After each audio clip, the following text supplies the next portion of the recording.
বহুদিন আগের কথা। একটা গ্রামে সুরেশ বলে একজন বাস করত। খুব গরিব ছিল সে। ছোট্ট মতো একটা কুঁড়ে ঘরে থাকতো, আর কষ্টে দিন কাটতো তার। আপন বলে তার কেউ ছিল না। গ্রামের এদিক ওদিক কাজ করে কিছু টাকা উপার্জন করত সে। এভাবেই তার দিন কাটত। দুবেলা দুমুঠো ঠিক করে পেট ভরে খেতে পেত না সে। এইভাবেই চলতে চলতে এইবার শীতকাল চলে আসলো। সুরেশের আর সুদিন আসে না। ঘরে বসে বসেই সে ভাবনা চিন্তা করতে লাগলো। না, এভাবে তো আর চলছে না। গ্রীষ্মকালটা তো কাটিয়ে ফেললাম, কিন্তু শীতকালটা এভাবে কাটবে না। পেট ভরে খাওয়া তো আছেই, তাছাড়া গরম জামা কাপড়ও তো দরকার। না, আমাকে তো কিছু একটা করতেই হবে, না হলে আমি আর বেঁচে থাকতে পারবো না এই শীতে। হ্যাঁ, একটা বুদ্ধি এসেছে। খেজুর রস বিক্রি করলে কেমন হয়? শীতকালে তো মানুষ খেজুরের রস, খেজুরের গুড় খেতে ভালোবাসে। হ্যাঁ হ্যাঁ, এটাই ভালো হবে। এটাই করব। যাই, খেজুরের রস জোগাড় করি গিয়ে। এই বলেই সুরেশ ঘর থেকে বেরিয়ে পড়ল।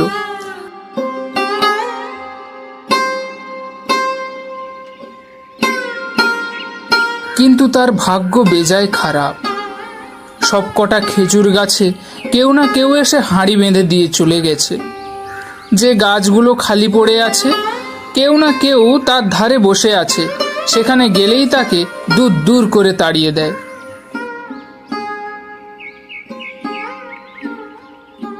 সুরেশ মনের দুঃখে এসে বসল পুকুর পাড়ে। বেজায় মন খারাপ তার। মন খারাপ করে বসে আছে পুকুর পাড়ে। এমন সময় সেখানে এলো মদন।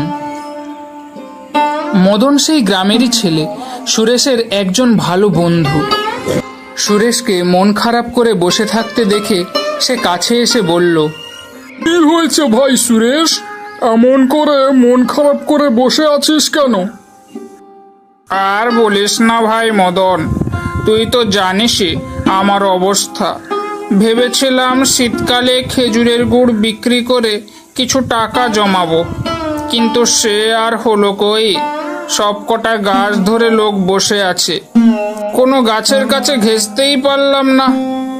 ভাই, এই শীতটা মনে হয় আর পার হতে পারবো না রে। আরে ছি ছি ছি, এসব কি আজে বাজে কথা বলছিস ভাই? এসব কিচ্ছু হবে না। আমি বলি কি শোন, এই যে গ্রামের শেষে ওই যে গাছগুলো রয়েছে, সেখানেও তো হাঁড়ি বাঁধা রয়েছে। তুই বরং সেখান থেকে খেজুরের রস চুরি করে বিক্রি কর। কেউ কিচ্ছুটি জানতে পারবে না। কি বলছিস ভাই? ওখানে গাছ রয়েছে? আমি তো সেটা জানতাম না। কিন্তু খেজুরের রস চুরি করব, যদি যদি কেউ ধরে নেয়, তাহলে তো একটাও হাড় আস্ত রাখবে না আমার। আরে না না, চিন্তা করিস কেন? তোর কি মনে হয় এই শীতের রাতে কেউ কি ওইখানে গাছের নিচে বসে পাহারা দেবে? আমি বলছি তো, কোনো অসুবিধাই হবে না। তুই মাঝরাতে চলে যা হাঁড়ি নিয়ে, প্রচুর রস পাবি, কোনো অসুবিধা হবে না। আচ্ছা ভাই, তুই বলছিস যখন, একবার চেষ্টা করেই দেখি। ঠিক আছে ভাই, দেখে আসি কি করতে পারি। এই বলেই সুরেশ মদনের কাছ থেকে বিদায় নিয়ে চলে গেল গ্রামের শেষ প্রান্তে। গিয়ে দেখে সেখানে সারি সারি খেজুরের গাছ। প্রত্যেকটা গাছে হাঁড়ি বাঁধা রয়েছে। গাছগুলোর নিচে দুটো লোক বসে গল্প করছে। সুরেশ ভালো করে একবার জায়গাটা দেখে নিয়ে চলে গেল নিজের বাড়ি। ধীরে ধীরে বিকেল গড়িয়ে সন্ধ্যা হলো, আর তারপর রাত। মাঝরাত হতেই সুরেশ হাঁড়ি নিয়ে বেরিয়ে পড়ল। সে হাঁটতে হাঁটতে এসে পৌঁছলো সকালে দেখা সেই জায়গাটায়। মদনের কথাটাই ঠিক, একটাও লোক নেই আশেপাশে। চারিদিক একবারে খাঁ খাঁ করছে। সুরেশ খুশি হয়েই পা বাড়িয়েছে, অমনি সে শুনতে পেল একটা হাসির আওয়াজ।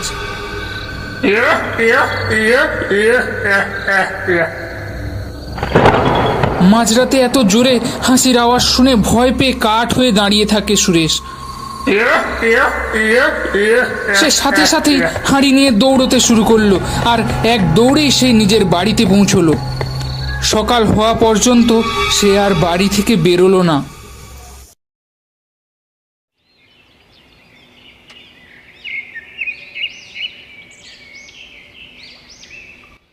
সকাল হওয়ার পর সে গেল তার বন্ধু মদনের কাছে।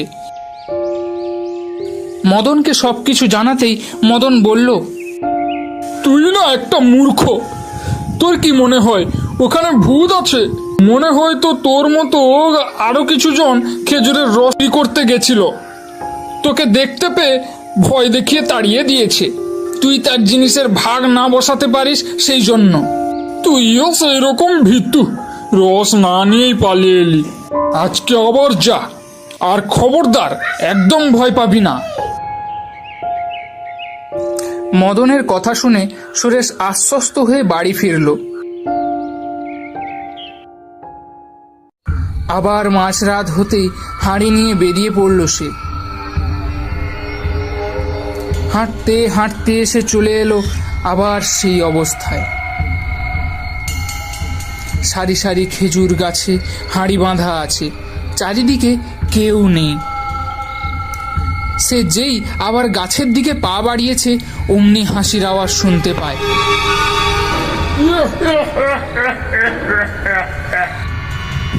আবার আজকে হাসির আওয়াজ শুনে ভারী ভয় পেয়ে গেল সুরেশ, কিন্তু মদনের কথা মতো সে আজকে আর পালিয়ে গেল না।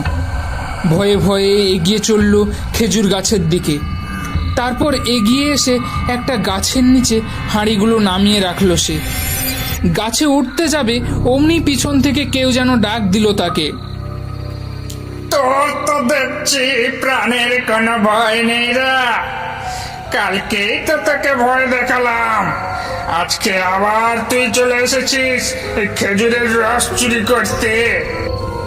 সুরেশ ভয়ে ভয়ে পেছনে ঘুরে দেখলো, তার ঠিক পেছনে দাঁড়িয়ে আছে একটা ভূত। তার তার চোখ দুটো লাল, একদম লাইটের মতো জ্বলজ্বল করছে। তাকে দেখে ভয়ে আঁতকে উঠল সুরেশ। থরথর করে কাঁপতে লাগলো সুরেশ। তারপর হাত জোড় করে বলল, ওরে বাবা রে, ওরে বাবা, আমায় ছেড়ে দিন কাকা, আমায় যেতে দিন, ভুল হয়ে গেছে আমার ভারী ভুল হয়ে গেছে। আমি আর খেজুরের রস চুরি করব না, আমায় ছেড়ে দিন। পেটের জ্বালায় খেজুরের রস চুরি করতে এসেছিলাম, দুমুঠো পেট ভরে খেতে পাই না, আমায় আমায় ক্ষমা করে দিন। আমি চলে যাচ্ছি, আমি চুরি করতে আর আসবো না কোনোদিন, আর কোনোদিন আসবো না। আমি তো তাকে খুব সাহসী ভেবেছিলাম, কিন্তু তুই তো ভারী ভেতুরা। এত ভয় পাচ্ছিস কেন? আমি কি কিছু করেছি তোকে? তুই ফিরে যা এখান থেকে। আমার মতো ভুল করিস না। আমিও একদিন তোর মতো এখানে এসেছিলাম, আর ফিরে যেতে পারিনি। এখন তো দেখতেই পাচ্ছিস আমার অবস্থা। আমি আমি আমি কিছু বুঝতে পারলাম না। আমার মতো আপনি এসেছিলেন, আর আর ফিরে যেতে পারেননি, ব্যাপারটা কি? ব্যাপারটা আর কিছুই নয়। জীবনকালে আমিও খেজুর রস চুরি করতে এসেছিলাম তোর মতো এই মাঝরাতে। গাছে উঠেও গাছ থেকে পড়ে গেলাম।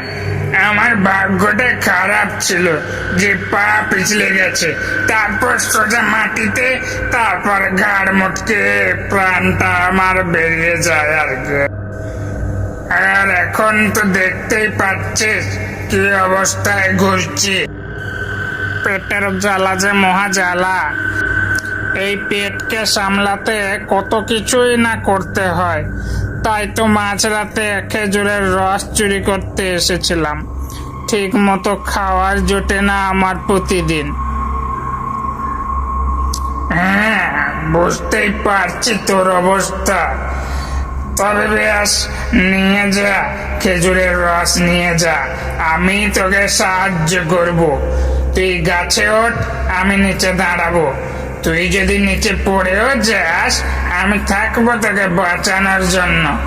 যা যা, দেরি করিস না, উঠে পড় গাছে। সুরেশ ভারী অবাক হলো।